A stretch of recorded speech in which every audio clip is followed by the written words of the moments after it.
In this video, I'm going to show you how to remove caps lock notification on Windows 11.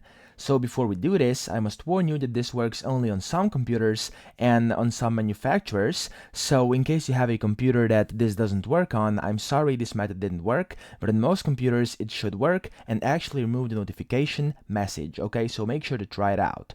So what you want to do is first go down here in Windows to search and type in Control Panel.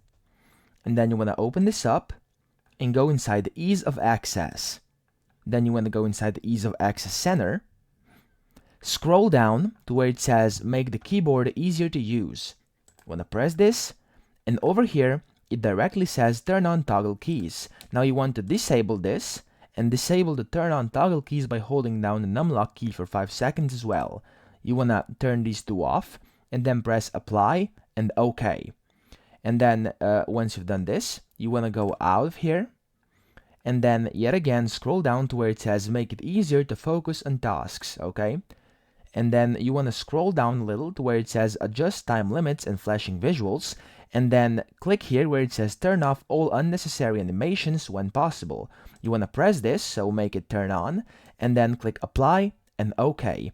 And that's literally it, and I hope this video helped you out and your caps lock notification has been disabled.